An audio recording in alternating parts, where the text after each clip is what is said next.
Hi, and welcome to Campus Mortgage, the mortgage industry's leading provider of underwriting, processing, quality control, servicing, and closing training.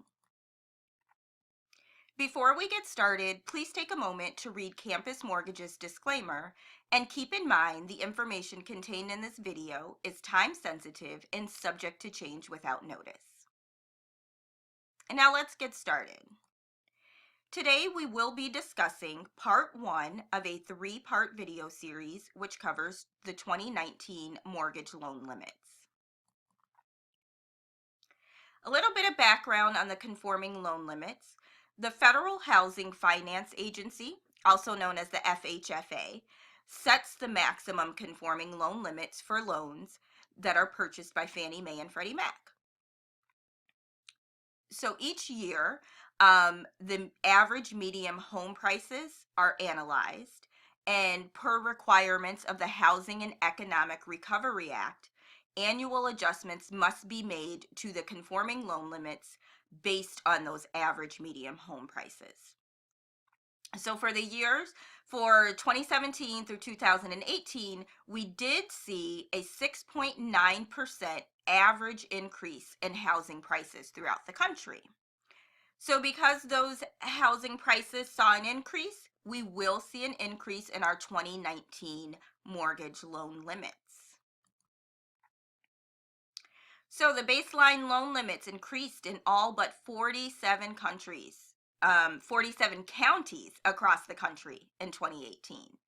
So you will definitely see some increases. No areas saw a reduction in loan limits, so you will not see any counties that have a limit in 2019 that was lower than 2018. So limits for 2019 either increased or remain the same. As with every year, there are high cost areas throughout the country. High cost areas have median home prices that are generally higher than our standard conforming limits. So if your property is located in a high cost area, your baseline limits are typically 150% higher than the general limits. There are about 20 states within the country that have high cost areas. We'll go over that a bit more throughout the presentation. So here it is, our 2019 general loan limits chart.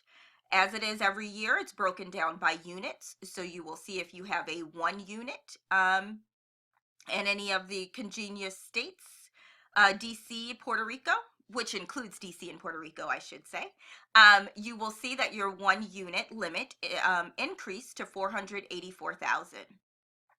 And then, as always, there are some special statutory provisions for those states: Alaska, Guam, Hawaii, and also the U.S. Virgin Islands.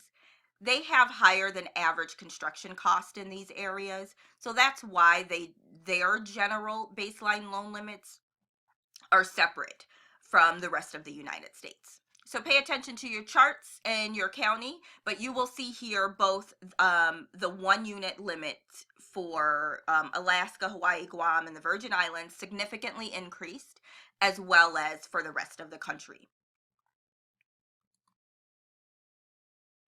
Now, we talked about high cost areas throughout the country, and those limits also increased, of course, because that general baseline limit increased.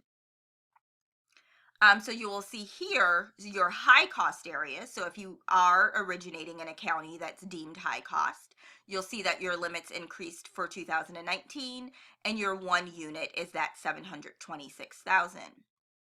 Because the general loan limit significantly increased for Alaska, Guam, Hawaii, and the Virgin Islands, there for 2019 will be no high cost areas in those locations. So you'll see here on this chart, for the high cost loan limits, it is all the same throughout the country. There is no separate high cost limit for those special areas, and that's because they saw such a significant increase in their baseline limits for 2019. And speaking of that, here's a handy chart for you, just a quick comparison so you can quickly see the significant increases in the loan limits we'll see from 2018 versus 2019. So we'll see here, in our first column, we have our 2019 totals. So you can just compare that to 2018 and take a look at those big increases we see. All of that is due to the increase in housing prices we've seen over the year.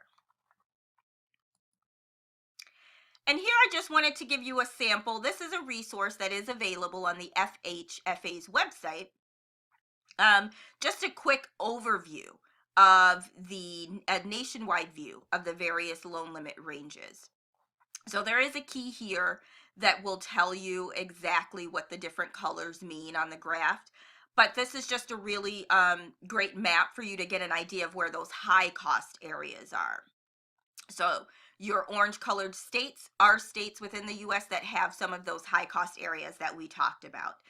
So you would reference the loan limits for your high cost areas on the chart if you are located in any of the orange states.